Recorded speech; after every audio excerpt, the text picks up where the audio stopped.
بسم اللہ الرحمن الرحیم، اللہ کے نام سے جو رحمان اور رحیم ہے۔ الف لام میم صاد، الف لام میم صاد۔ کتاب انزل الیک فلا یکن فی صدرک حرج منہ لتنذر به وذکری للمؤمنین۔ یہ ایک کتاب ہے جو تمہاری طرف نازل کی گئی ہے، پس اے محمد تمہارے دل میں اس سے کوئی جھجک نہ ہو۔ اس کے اتارنے کی غرض یہ ہے کہ تم اس کے ذریعے سے منکرین کو ڈراؤ اور ایمان لانے والے لوگوں کو یاد دہانی ہو۔ یہ ایک کتاب ہے جو تمہاری طرف نازل کی گئی ہے۔ کتاب سے مراد یہی سورہ اعراف ہے۔ تمہارے دل میں اس سے کوئی جھجک نہ ہو، یعنی بغیر کسی جھجک اور خوف کے اسے لوگوں تک پہنچا دو، اور اس بات کی کچھ پرواہ نہ کرو کہ مخالفین اس کا کیسا استقبال کریں گے۔ وہ بگڑتے ہیں بگڑیں، مذاق اڑاتے ہیں اڑائیں، طرح طرح کی باتیں بناتے ہیں بنائیں، دشمنی میں اور زیادہ سخت ہوتے ہیں ہو جائیں۔ تم بے کھٹکے اس پیغام کو پہنچاؤ اور اس کی تبلیغ میں ذرا باک نہ کرو۔ جس مفہوم کے لیے ہم نے لفظ جھجک استعمال کیا ہے، اصل عبارت میں اس کے لیے لفظ حرجن استعمال ہوا ہے۔ لغت میں حرج اس گھنی جھاڑی کو کہتے ہیں جس میں سے گزرنا مشکل ہو۔ دل میں حرج ہونے کا مطلب یہ ہوا کہ مخالفتوں اور مزاحمتوں کے درمیان اپنا راستہ صاف نہ پا کر آدمی کا دل آگے بڑھنے سے رکے۔ اسی مضمون کو قرآن مجید میں متعدد مقامات پر ضیق صدر کے لفظ سے بھی تعبیر کیا گیا ہے۔ مثلاً وَلَقَدْ نَعْلَمُ أَنَّكَ يَضِيقُ صَدْرُكَ بِمَا يَقُولُونَ، سورہ ہجر آیت 97۔ اے محمد صلی اللہ علیہ وسلم، ہمیں معلوم ہے کہ جو باتیں یہ لوگ بناتے ہیں ان سے تم دل تنگ ہوتے ہو، یعنی تمہیں پریشانی لاحق ہوتی ہے کہ جن لوگوں کی ضد اور ہٹ دھرمی اور مخالفت حق کا یہ حال ہے، انہیں آخر کس طرح سیدھی راہ پر لایا جائے۔ فَلَعَلَّكَ تَارِكٌ بَعْضَ مَا يُوحَىٰ إِلَيْكَ وَضَائِقٌ بِهِ صَدْرُكَ أَن يَقُولُوا لَوْلَا أُنزِلَ عَلَيْهِ كَنزٌ وَجَاءَ مَعَهُ مَلَكٌ، سورہ ہود آیت 12۔ تو کہیں ایسا نہ ہو کہ جو کچھ تم پر وحی کیا جا رہا ہے اس میں سے کوئی چیز تم بیان کرنے سے چھوڑ دو، اور اس بات سے دل تنگ ہو کہ وہ تمہاری دعوت کے جواب میں کہیں گے کہ اس پر کوئی خزانہ کیوں نہ اترا، یا اس کے ساتھ کوئی فرشتہ کیوں نہ آیا۔ اور ایمان لانے والے لوگوں کو یاد دہانی ہو۔ مطلب یہ ہے کہ اس سورہ کا اصل مقصد تو ہے انذار، یعنی لوگوں کو رسول کی دعوت قبول نہ کرنے کے نتائج سے ڈرانا اور غافلوں کو چونکانا اور متنبہ کرنا۔ رہی اہل ایمان کی تذکیر یعنی یاد دہانی، تو وہ ایک ضمنی فائدہ ہے جو انذار کے سلسلے میں خود بخود حاصل ہو جاتا ہے۔ اتبعوا ما انزل الیکم من ربکم ولا تتبعوا من دونه اولیاء قلیلا ما تذکرون۔ لوگو، جو کچھ تمہارے رب کی طرف سے تم پر نازل کیا گیا ہے اس کی پیروی کرو، اور اپنے رب کو چھوڑ کر دوسرے سرپرستوں کی پیروی نہ کرو، مگر تم نصیحت کم ہی مانتے ہو۔ اپنے رب کو چھوڑ کر دوسرے سرپرستوں کی پیروی نہ کرو۔ یہ اس سورہ کا مرکزی مضمون ہے۔ اصل دعوت جو اس خطبے میں دی گئی ہے وہ یہی ہے کہ انسان کو دنیا میں زندگی بسر کرنے کے لیے جس ہدایت و رہنمائی کی ضرورت ہے، اپنی اور کائنات کی حقیقت اور اپنے وجود کی غرض و غائز سمجھنے کے لیے جو علم اسے درکار ہے، اور اپنے اخلاق، تہذیب، معاشرت اور تمدن کو صحیح بنیادوں پر قائم کرنے کے لیے جن اصولوں کا وہ محتاج ہے، ان سب کے لیے اسے صرف اللہ رب العالمین کو اپنا رہنما تسلیم کرنا چاہیے، اور صرف اسی ہدایت کی پیروی اختیار کرنی چاہیے جو اللہ نے اپنے رسولوں کے ذریعے سے بھیجی ہے۔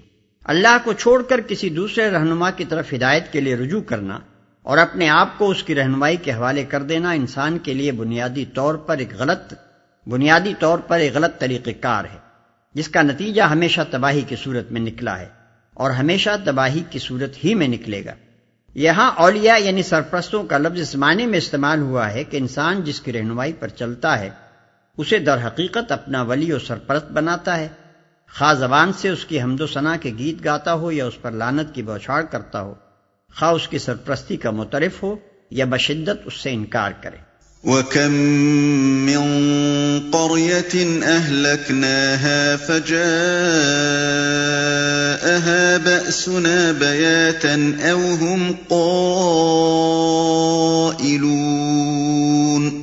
کتنی ہی بستیاں ہیں جنہیں ہم نے ہلاک کر دیا، ان پر ہمارا عذاب اچانک رات کے وقت ٹوٹ پڑا یا دن دہاڑے ایسے وقت آیا جبکہ وہ آرام کر رہے تھے۔ فما كان دعواهم إذ جاءهم بأسنا إلا أن قالوا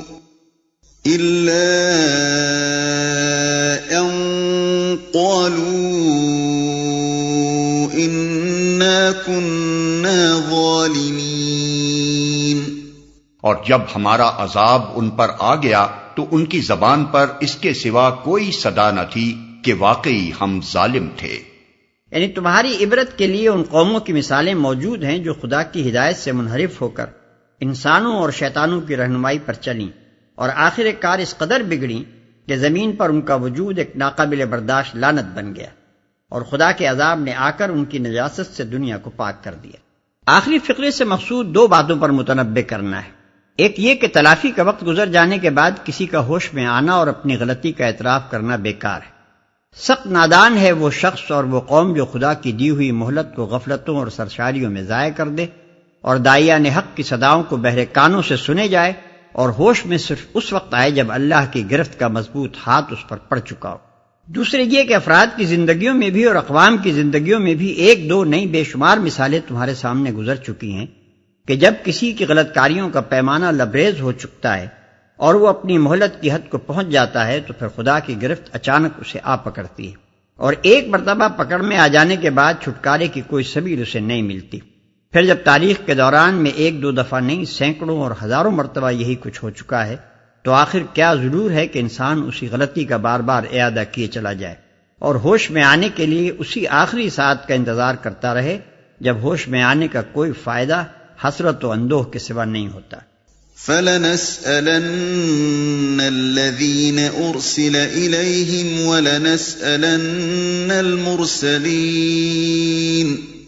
پس یہ ضرور ہو کر رہنا ہے کہ ہم ان لوگوں سے باز پرس کریں جن کی طرف ہم نے پیغمبر بھیجے ہیں اور پیغمبروں سے بھی پوچھیں کہ انہوں نے پیغام رسانی کا فرض کہاں تک انجام دیا اور انہیں اس کا کیا جواب ملا۔ ہم ان لوگوں سے باز پرس کریں۔ باز پرس سے مراد روز قیامت کی باز پرس ہے۔ بدکار افراد اور قوموں پر دنیا میں جو عذاب آتا ہے وہ دراصل ان کے اعمال کی باز پرس نہیں ہے اور نہ وہ ان کے جرائم کی پوری سزا ہے، بلکہ اس کی حیثیت تو بالکل ایسی ہے جیسے کوئی مجرم جو چھوٹا پھر رہا تھا اچانک گرفتار کر لیا جائے اور مزید ظلم و فساد کے مواقع اس سے چھین لیے جائیں۔ تاریخ انسانی اس قسم کی گرفتاریوں کے بے شمار نظیروں سے بھری پڑی ہے اور یہ نظیریں اس بات کی ایک صریح علامت ہیں کہ انسان کو دنیا میں شتر بے مہار کی طرح چھوڑ نہیں دیا گیا ہے کہ جو چاہے کرتا پھرے، بلکہ اوپر کوئی طاقت ہے جو ایک حد خاص تک اسے ڈھیل دیتی ہے، تنبیہات پر تنبیہات بھیجتی ہے کہ اپنی شرارتوں سے باز آ جائے اور جب وہ کسی طرح باز نہیں آتا تو اسے اچانک پکڑ لیتی ہے۔ پھر اگر کوئی اس تاریخی تجربے پر غور کرے تو بآسانی یہ نتیجہ بھی نکال سکتا ہے کہ جو فرمانروا اس کائنات پر حکومت کر رہا ہے اس نے ضرور ایسا ایک وقت مقرر کیا ہوگا جب ان سارے مجرموں پر عدالت قائم ہوگی اور ان سے ان کے اعمال کی بازپرس کی جائے گی۔ یہی وجہ ہے کہ اوپر کی آیت کو جس میں دنیاوی عذاب کا ذکر کیا گیا ہے بعد والی آیت کے ساتھ لفظ پس کے ساتھ جوڑ دیا گیا ہے، گویا اس دنیاوی عذاب کا بار بار واقع ہونا آخرت کی بازپرس کے یقیناً واقع ہونے پر ایک دلیل ہے۔ اور انہیں اس کا کیا جواب ملا؟ اس سے معلوم ہوا کہ آخرت کی بازپرس سراسر رسالت ہی کی بنیاد پر ہوگی۔ ایک طرف پیغمبروں سے پوچھا جائے گا کہ تم نے نوع انسانی تک خدا کا پیغام پہنچانے کے لیے کیا کچھ کیا، دوسری طرف جن لوگوں تک رسولوں کا پیغام پہنچا ان سے سوال کیا جائے گا کہ اس پیغام کے ساتھ تم نے کیا برتاؤ کیا۔ جس شخص یا جن انسانی گروہوں تک انبیاء کا پیغام نہ پہنچا ہو ان کے بارے میں تو قرآن ہمیں کچھ نہیں بتاتا کہ ان کے مقدمے کا کیا فیصلہ کیا جائے گا۔ اس معاملے میں اللہ تعالیٰ نے اپنا فیصلہ محفوظ رکھا ہے، لیکن جن اشخاص و اقوام تک پیغمبروں کی تعلیم پہنچ چکی ہے ان کے متعلق قرآن صاف کہتا ہے کہ وہ اپنے کفر و انکار اور فسق و نافرمانی کے لیے کوئی حجت نہ پیش کر سکیں گے، اور ان کا انجام اس کے سوا کچھ نہ ہوگا کہ حسرت و ندامت کے ساتھ ہاتھ ملتے ہوئے جہنم کی راہ لیں۔ فَلَنَقُصَّنَّ عَلَيْهِم بِعِلْمٍ وَمَا كُنَّا غَائِبِينَ، پھر ہم خود پورے علم کے ساتھ ساری سرگزشت ان کے سامنے پیش کر دیں گے، آخر ہم کہیں غائب تو نہیں تھے۔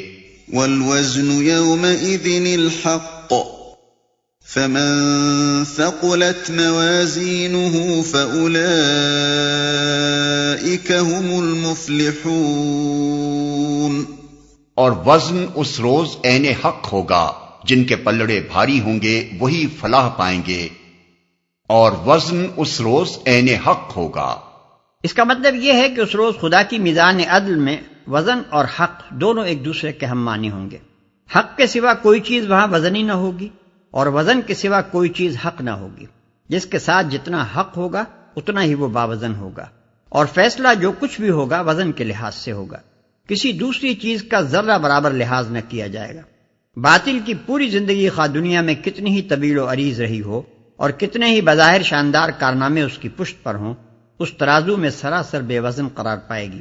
باطل پرست جب اس میزان میں تولے جائیں گے تو اپنی آنکھوں سے دیکھ لیں گے کہ دنیا میں جو کچھ وہ مدت العمر کرتے رہے وہ سب ایک پرے کاہ کے برابر بھی وزن نہیں رکھتا۔ یہی بات ہے جو سورہ کہف آیات 103 تا 105 میں فرمائی گئی ہے کہ جو لوگ دنیا کی زندگی میں سب کچھ دنیا ہی کے لیے کرتے رہے اور اللہ کی آیات سے انکار کر کے جن لوگوں نے یہ سمجھتے ہوئے کام کیا کہ انجام کار کوئی آخرت نہیں ہے اور کسی کو حساب دینا نہیں ہے، ان کے کارنامہ زندگی کو ہم آخرت میں کوئی وزن نہ دیں گے۔ وَمَنْ خَفَّتْ مَوَازِينُهُ فَأُولَئِكَ الَّذِينَ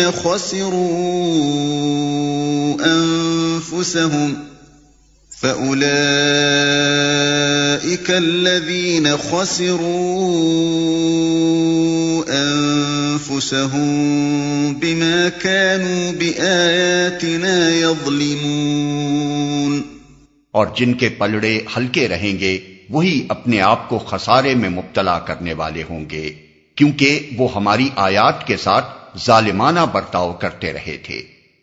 وہی اپنے آپ کو خسارے میں مبتلا کرنے والے ہوں گے۔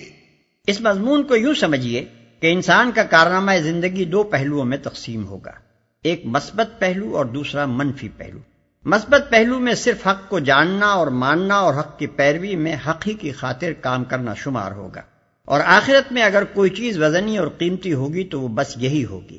بخلاف اس کے حق سے غافل ہو کر یا حق سے منحرف ہو کر انسان جو کچھ بھی اپنی خواہش نفس یا دوسرے انسانوں اور شیطانوں کی پیروی کرتے ہوئے غیر حق کی راہ میں کرتا ہے وہ سب منفی پہلو میں جگہ پائے گا، اور صرف یہی نہیں کہ یہ منفی پہلو بجائے خود بے قدر ہوگا بلکہ یہ آدمی کے مثبت پہلوؤں کی قدر بھی گھٹا دے گا۔